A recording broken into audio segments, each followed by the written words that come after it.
Olá, paz do Senhor a todos, que todos estejam na graça de Deus, amém? Vamos dar continuidade à nossa leitura bíblica. Hoje nós estaremos entrando no capítulo 42 do livro de Ezequiel, que fala sobre o átrio exterior ao norte. Nós estamos falando, irmãos, sobre o tamanho, a dimensão do templo de Deus, né? No versículo 1, levou-me depois ao átrio exterior para o lado do caminho do norte e me levou à câmara que estavam diante do espaço separado que ficava em frente ao edifício do lado norte. Versículo 2, a entrada do norte era do comprimento de 100 covados e a largura de 50 covados. Versículo 3, em frente dos 20 covados que tinham o átrio interior e em frente do pavimento que tinha o átrio exterior, havia galeria contra galeria, em 3 andares. No versículo 4, e diante das câmaras havia um corredor de 10 covados de largura e do lado de dentro um caminho de 1 covado, e as suas portas de entrada estavam para o lado do norte. Versículo 5, as câmaras de cima eram mais estreitas porque as galerias tomavam aqui mais espaço do que nas de baixo e nas do meio do edifício. Versículo 6, porque estavam distribuídas em 3 andares e não tinham colunas como as colunas dos átrios. Por isso, desde o chão se iam estreitando mais do que as de baixo e as do meio. Irmãos, o modo de falar aqui, os andares mais baixos sendo maiores, sugere no sentido espiritual uma visão ampliada, desfrutada em comunhão. Os andares altos sendo menores sugere uma experiência de humilhação obtida no serviço. Em comunhão com o Senhor, sentido a sua grande presença, aquele que está nessa presença, aquele que está e no momento pensa que é capaz de acontecimentos milagrosos. No entanto, o serviço real demonstra a inabilidade da carne e humilha o participante. No versículo 7, o muro que estava por fora, em frente das câmaras no caminho do átrio exterior diante das câmaras, tinha 50 covados de comprimento, porque o comprimento, no versículo 8, porque o comprimento das câmaras que estavam no átrio exterior era de 50 covados, e eis que defronte do templo havia 100 covados. No versículo 9, a entrada oriental, o átrio exterior. E na parte de baixo dessas câmaras estava a entrada do lado oriental, quando se entra nelas pelo átrio exterior. No versículo 10, na largura do muro do átrio para o caminho do oriente, em frente ao lugar separado e diante do edifício também havia câmaras. E o corredor que havia diante delas, semelhante ao das câmaras que davam para o norte, conforme o seu comprimento, também a sua largura. E todas as suas saídas eram conforme as suas portas e conforme as suas entradas. Versículo 12. Assim também eram as portas das câmaras que olhavam para o caminho do sul, que tinha também uma porta no início do caminho, no caminho que era diante do muro direito para o caminho do oriente, quando se entra por elas. No versículo 13, as câmaras dos sacerdotes. Então me disse as câmaras do norte e as câmaras do sul, que estão diante do lugar separado, são câmaras santas, nas quais os sacerdotes que se aproximam ao Senhor comerão as coisas mais santas ali, porão as ofertas mais santas e as ofertas de manjar, e as ofertas pelo pecado e o sacrifício pelo pecado, porque o lugar é santo. Versículo 14, quando os sacerdotes entrarem, não sairão do lugar santo para o átrio exterior, mas ali deixaram as suas vestimentas com que ministraram, porque são santas, e se vestirão de outras vestimentas, que assim se aproximarão do povo, do lugar que é do povo. Irmãos, sobre esse versículo, a regulamentação quando as vestes sacerdotais dos filhos de Sadoc revela uma característica da vida espiritual que é peculiar ao cristão de hoje, que é um sentimento energias e mistérios que pertencem exclusivamente à vida de comunhão, intercessão e devem ser, portanto, reservados expressamente para o Senhor, revigorando a habilidade por essa comunhão interior. O cristão, então pode sair para ministrar ao mundo. Ao contemplar Cristo como Rei dos Reis e Senhor dos Senhores, apesar dos sinais dos gregos em suas mãos, resplandecente em sua formosura e glória, a pessoa tem a tendência de se esquecer do que ela fez para redimir a humanidade. Esses repetidos rituais sacrificiais serão um lembrete constante, irmãos. E aqui você vê quando ele fala que quando eles saem do lugar santo, nem as vestes devem sair também. Eles têm que sair sem as vestes que eles estavam vestidos, porque as vestes também são santas, é o lugar santo de Deus. No versículo 15, as medidas da área do templo.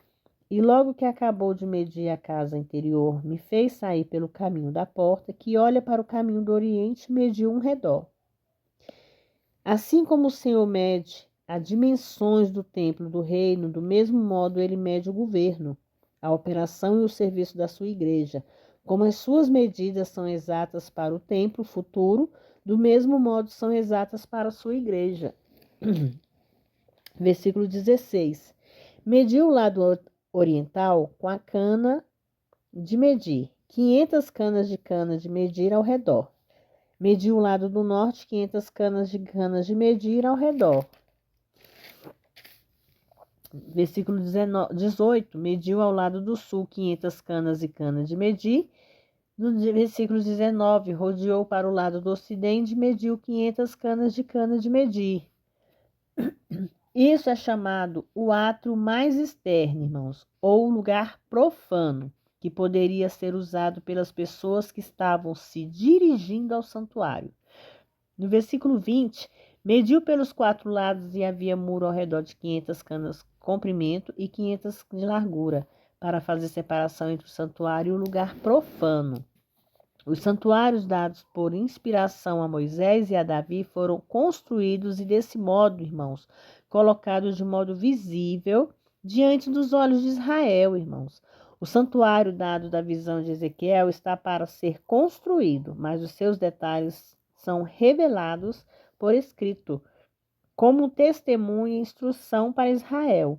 Esses detalhes tornam vivido o interesse de Deus pelo seu povo antigo e da substância das suas promessas para estabelecer a sua morada entre eles. Portanto, essa visão é um chamado perpétuo ao arrependimento.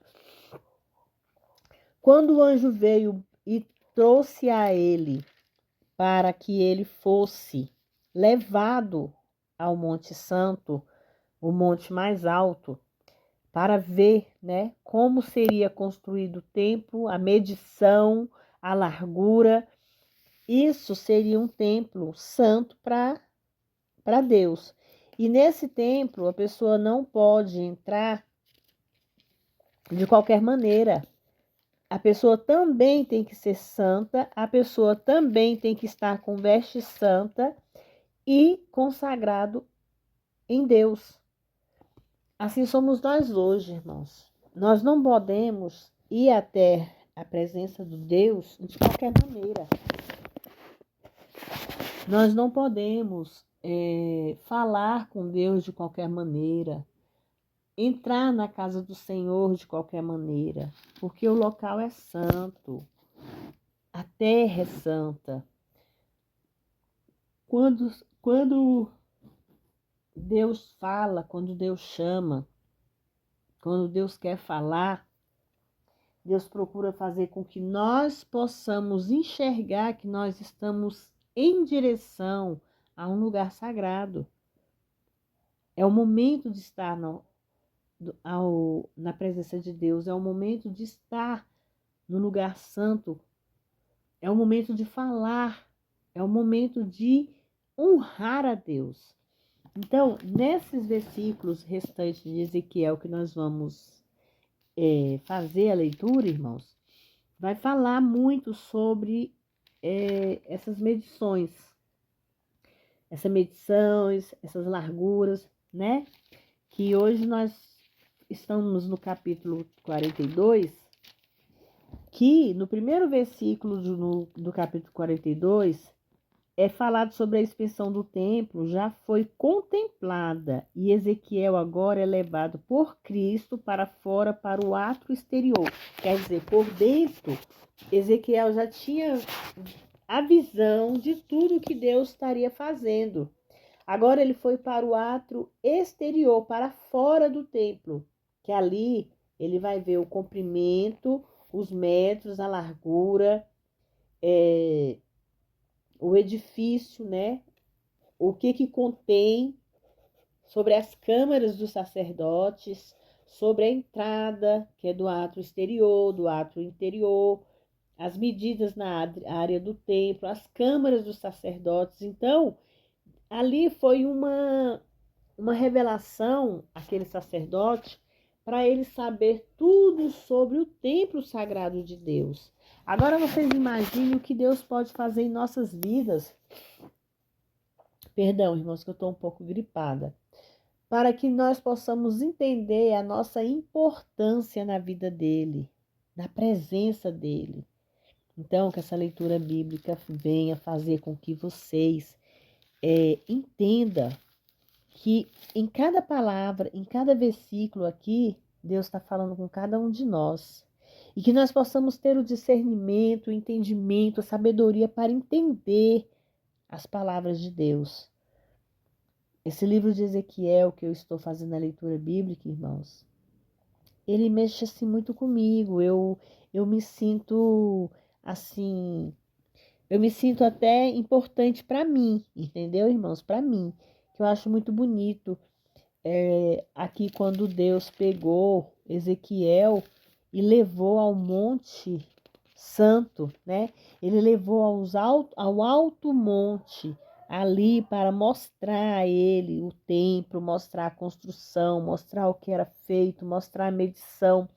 E é uma medição, irmãos, que a gente fala assim, a medição deles dessa época não é a mesma medição que nós temos hoje. Não, eles não estão falando de régua, ele não está falando de metro, ele está falando sobre nós, filhos dele. Porque qual é o sentido desse texto? Em comunhão com o Senhor e sentindo a sua grande presença, aquele que está nessa presença, e no momento pensa que é capaz de acontecimentos milagrosos. No entanto, o serviço real rapidamente demonstra a inabilidade da carne e humilha o participante. Como assim humilha o participante? Ele está mostrando que existe o lado bom e existe o lado ruim, irmãos. Existe o que é bom e existe o que é ruim. Esse versículo parece indicar que as câmaras de cima do segundo e do terceiro andar eram menores do que o andar de baixo.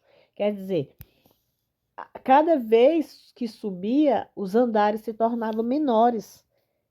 Os andares de baixo eram maiores, os de cima eram menores. É o átrio exterior do norte, aí vem o átrio, a entrada oriental, o átrio exterior, as medidas da área do templo. Na próxima leitura nós vamos falar sobre a glória do Senhor que enche o templo. Com certeza vai ser uma leitura magnífica, uma leitura grandiosa, que vai falar sobre a glória do Senhor, sobre a exortação, sobre as medidas do altar, sobre os estatutos do altar. Então, que vocês possam me acompanhar, que vocês possam fazer parte dessa leitura bíblica, que nós possamos chegar, né? Faltam poucos, mas a gente olhando assim, a gente acha muito, mas não é. Logo, logo nós estaremos entrando no próximo livro. E eu estou me sentindo lisonjeada, eu estou me sentindo muito bem em estar fazendo essa leitura junto com vocês, que vocês possam me acompanhar, que vocês possam estar presença de Deus. Eu não quero vocês na minha presença, não. Eu quero vocês na presença de Deus. E o próximo livro nós vamos entrar em Daniel, irmãos, né? Que vai falar sobre a palavra, vai falar ali, que vai ter aquela parte, né? Que Daniel entra na cova dos leões, como Deus nos protege, né? A gente vai entender, a gente vai conhecer o amor de Deus em nossas vidas. Que vocês fiquem todos na parte do Senhor, que Deus abençoe a vida de vocês grandemente e que vocês possam se sentir abençoado, guardado e abraçado com essa leitura bíblica. Amém?